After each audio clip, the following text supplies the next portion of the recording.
Hello students, कैसे हैं आप सब। मैं आशा करता हूं कि आप सब अच्छे होंगे। तो स्टूडेंट्स, आज हम पढ़ने वाले हैं 10th क्लास का लाइफ प्रोसेस न्यूट्रिशन जो चल रहा था आपका। इसमें हमारा ये आज का लेक्चर 4 है। इसके पहले 3 लेक्चर मैं डिस्कशन कर चुका हूं। तो आज हम पढ़ेंगे इसमें students digestive system in human में जीवा यानी टंग क्या है इसके बारे में समझेंगे, और इसी के अंदर जो पाई जाती है सलाइवरी ग्लैंड्स उनके बारे में भी हम डिस्कशन करेंगे। तो स्टूडेंट्स, अभी तक अगर आपने मेरे पिछले लेक्चर्स इस चैप्टर के नहीं देखे हैं तो डिस्क्रिप्शन बॉक्स में जाएं, वहां पर आपको लिंक मिल जाएगी। चलिए स्टूडेंट्स, स्टार्ट करते हैं आज का लेक्चर। और पिछले लेक्चर में हमने जो बात की थी वो मुख की बात की थी, यानी मुख गुहा बक्कल कैविटी की बात की थी। तो बक्कल कैविटी में मैंने बताया था आपको कि 3 चीजें पाई जाती हैं। माउथ पाया जाता है, माउथ के अंदर दांत पाए जाते हैं, और दांत पाए जाते हैं, और जीवा पाई जाती है, प्लस उसमें सलाइवरी ग्लैंड्स पाई जाती हैं जो कि सलाइवा का सिक्रीशन करती हैं, ठीक, और हमारे मुख को हमेशा जो है गीला बनाए रखती हैं। ठीक है स्टूडेंट्स, तो पिछले लेक्चर में हमने बात की थी दांत के बारे में, दांत कितने प्रकार के होते हैं और दांतों का काम क्या है, और उसके साथ ही हमने डेंटल फार्मूला यानी कि दंत सूत्र का भी डिस्कशन किया था। तो आज स्टूडेंट्स उसी की क्लास को आगे बढ़ाते हुए उसी के आगे हम लेक्चर 4 में पढ़ेंगे जीवा क्या है। तो बक्कल कैविटी के अंदर ही जीवा पाई जाती है और लार ग्रंथियां भी पाई जाती हैं। तो स्टूडेंट्स देखें, जीवा जो होती है वो जो है मुख के अंदर पाई जाती है, और एक चपटी और मांसल, लंबी चपटी और मांसल से हम बोलते हैं, तो बोलने में भी हमारी जीभ सहायक होती है। ठीक, इसके बाद हम जो भोजन करते हैं तो लार को भी हमारे जो है भोजन में मिक्स करने का काम करती है। अगर हम चाहें कि जीभ को हम रोक के कुछ बोल ले तो ऐसा संभव नहीं है, अर्थात कहने का मतलब है कि ये हमारे बस में नहीं रहती। ठीक है स्टूडेंट्स, तो आइए देखते हैं जीवा। तो देखें, ये टंग है आपकी बनी हुई है जो है संरचना।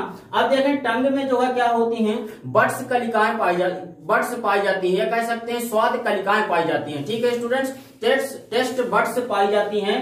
तो टेस्ट बड्स जो होती हैं वो 4 प्रकार की होती हैं। ठीक, हमारे जो है जीभ में 4 प्रकार की स्वाद कलिकाएं पाई जाती हैं, और इन्हीं स्वाद कलिकाओं के पाने के कारण हम अपने जो है भोजन को एहसास कर पाते हैं उसके स्वाद का कि ये खट्टा है या नमकीन है या मीठा है, कैसा है, इस प्रकार का हम स्वाद तभी अनुभव कर पाते हैं। ठीक है स्टूडेंट्स, तो देख लेते हैं जो जीभ का अगला जो है अग्र भाग होता है, ठीक, सबसे आगे वाला भाग, उसमें क्या होता है, मीठे का हमें पता चलता है, यानी कि मीठे स्वाद का हमें पता चलता है।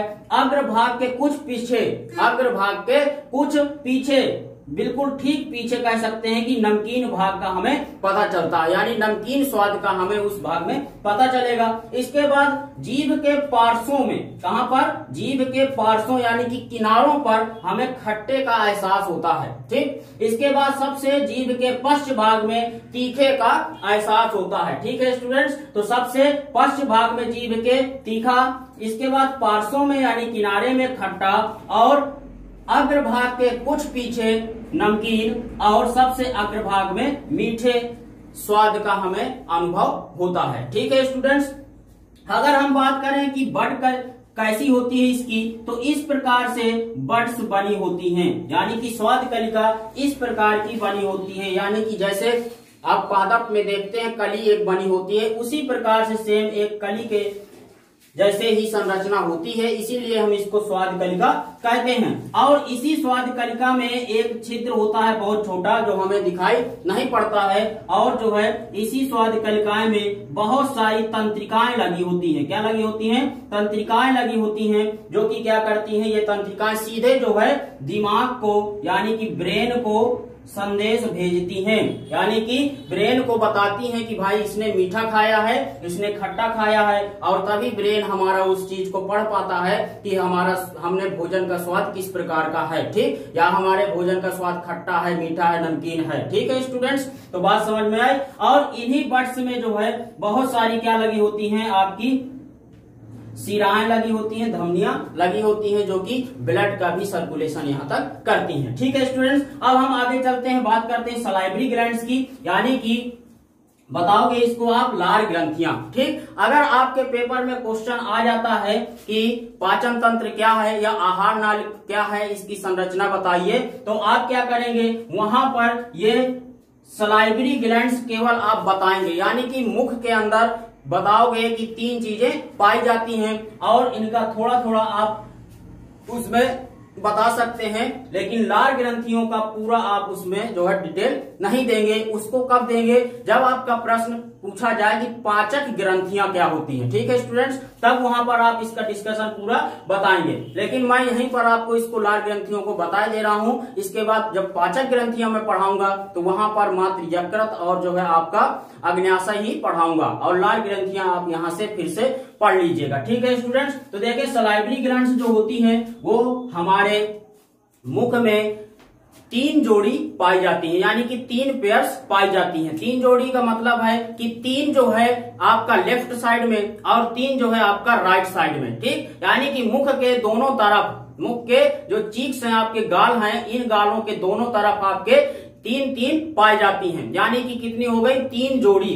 पेयर्स में पाई जाती हैं। एक ही जैसे बिल्कुल सेम संरचना, आकार, हर चीज एक ही जैसे कि दोनों तरफ आपकी ये लार ग्रंथियां होती हैं। और लार ग्रंथियों से स्टूडेंट्स क्या होता है, सलाइवा, यानी कि आपके लार का सिक्रीशन होता रहता है। ठीक, अगर हम बात करें सलाइवा की तो एक दिन में यानी प्रतिदिन 1.5 लीटर, लगभग 1.5 लीटर आप लोग सलाइवा का सिक्रीशन करते हैं। इसके बाद अगर हम बात करें कि सलाइवा का पीएच कितना होता है, तो पीएच जो मान होता है वो 6.7 से 6.8 तक हो सकता है। इसके बाद जो एमाइलेज इसमें पाया जाता है, यानी कि आप इस बताओगे कि एमाइलेज, इसको हम टाइडिन भी कहते हैं, वह लाइसोजाइम, ये दोनों क्या है, ये आपके एंजाइम्स हैं। ठीक, जो टाइलिन होता है वो मंड को शर्करा में चेंज कर देता है। ठीक, यानी कि जो आप स्टार्च खाते हैं, पका हुआ स्टार्च, रोटी हो गया, चावल हो गया, इनमें जो आपका स्टार्च यानी मंड पाया जाता है उसको क्या करता है, वो शर्करा में बदल देता है। और शर्करा में बदलने का मतलब है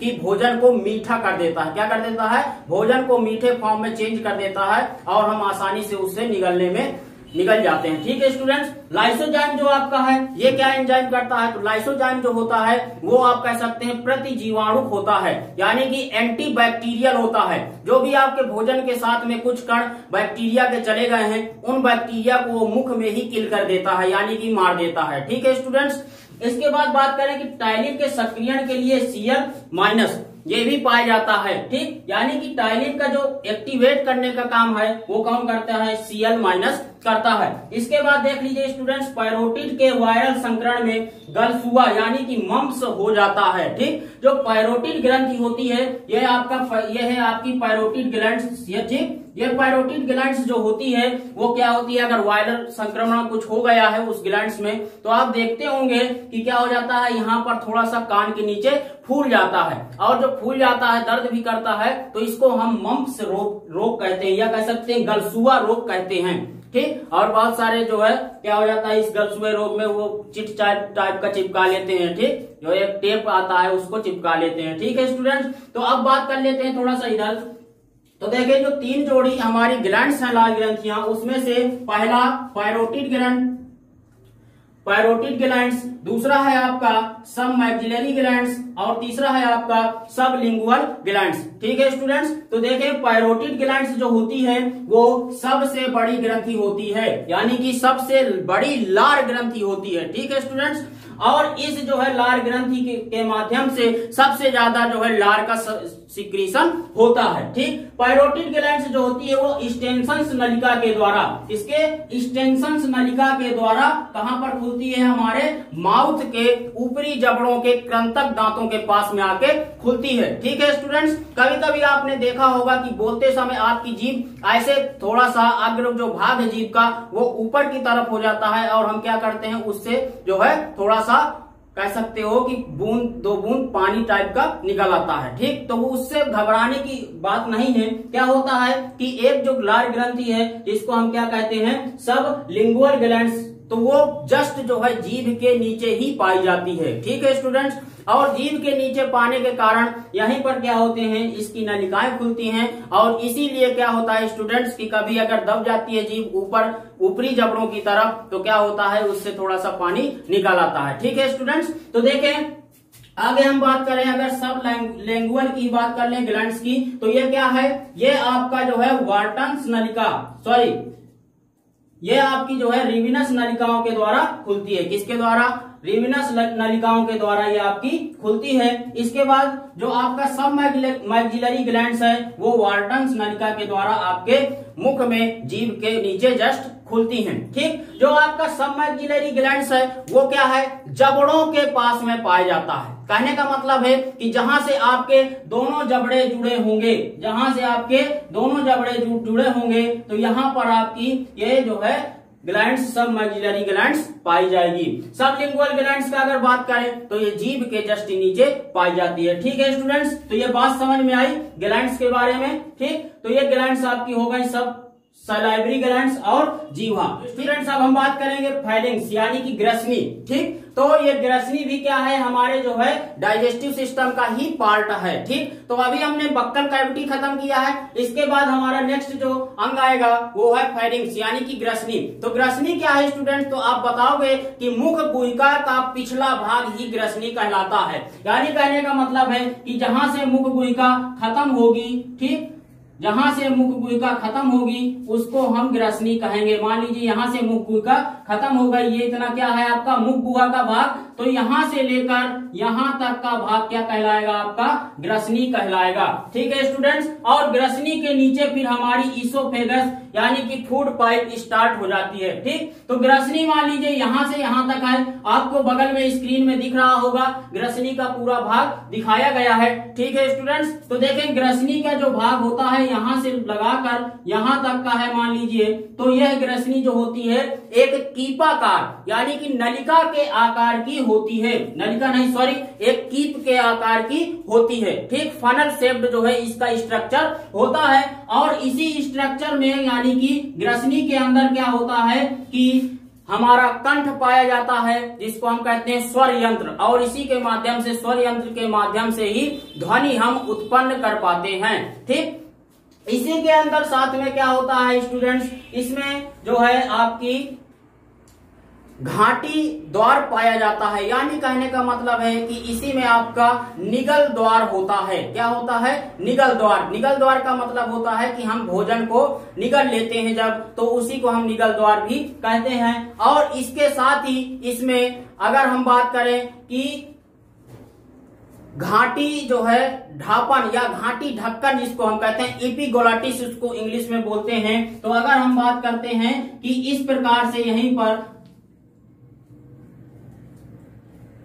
ऐसे जो है हमारा घाटी ढक्कन पाया जाता है। तो घाटी ढक्कन का काम क्या है स्टूडेंट्स, तो इसका काम ये होता है कि मान लीजिए कि हमारा जो भोजन है वो यहाँ से फिसलता हुआ यहाँ तक आ गया, यानी कि हम उसको निगल चुके हैं, और जब यहाँ पर आता है तो क्या होता है कि ये जो घाटी ढक्कन है वो घाटी ढक्कन नीचे की तरफ हो जाएगा।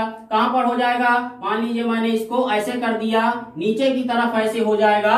तो क्या होता है कि ये जो भोजन है ये भोजन फिसल कर सीधा कहां जाएगा, आपके फूड पाइप में ही जाएगा। कहने का अर्थ यह है कि आप लोग जानते हैं कि जो ये ग्रसनी है ये ग्रसनी आपका वायु मार्ग और आपका जो है भोजन के मार्ग का दोनों का यह सह मार्ग है। यानी कहने का मतलब है कि एक जंक्शन है जिसमें आपकी नासा गुहा आके खुलती है और मुख गुहा भी आके खुलती है। अर्थात कहने का मतलब है कि भोजन का भी यही मार्ग है और आपके जो वायु का यानी कि आप O2 लेते हैं उसका भी यही मार्ग है। ठीक, तो यानी कहने का मतलब है कि ये आपका एक जो है सह मार्ग होता है वायु का और भोजन का। ठीक है स्टूडेंट्स, तो इसी जो है जो आपकी ये पाइप दिख रही है नलिका भोजन की, इसी भोजन की नलिका के अग्र भाग में क्या पाई जाती है, आपकी श्वास नलिका पाई जाती है। क्या पाई जाती है, श्वास नलिका पाई जाती है।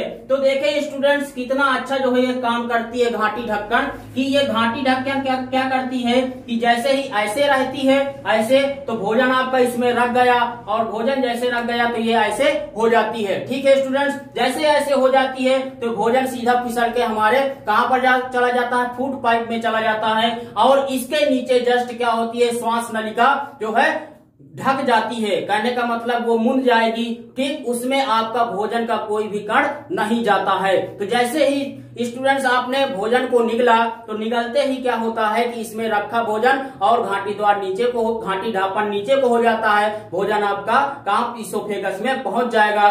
ठीक है स्टूडेंट्स, और इसके बाद फिर ये तुरंत ऐसे अपनी पोजीशन पर आ जाती है। यानी कहने का मतलब है कि जो घाटी ढापन है आपका, ये एपिग्लोटिस आपका एक उपास्थि संरचना है। कैसा स्टूडेंट्स? उपास्थि संरचना है। ठीक, तो ये उपास्थि संरचना आपकी फ्लेक्सिबल होती है, यानी कि ये मूव करती रहती है, मूवमेंट करती है ऊपर और नीचे। ठीक है स्टूडेंट्स, तो एक स्प्रिंग जैसे कह सकते हैं कि कोई आपका जो है ऊपर से कोई भार रख दिया तो ये नीचे को हो जाएगी, फिर इसके बाद बाहर निकल गया तो फिर ये अपने जो है फिर से सामान्य दशा पर ये आ जाती है। ठीक है स्टूडेंट्स, तो ये घाटी ढप्पन का आपका काम है। ठीक, तो ये एक उपास्थि संरचना है जो कि एक पत्ती के समान दिखाई देती है। तो ये आप बता सकते हैं, प्रश्न भी पूछा जाता है इसमें कि घाटी ढप्पन किसे कहते हैं। ठीक है स्टूडेंट्स, तो आप बताओगे कि घाटी ढप्पन ग्रसनी में उपस्थित एक जो है उपास्थि संरचना है जो कि क्या करती है, वो है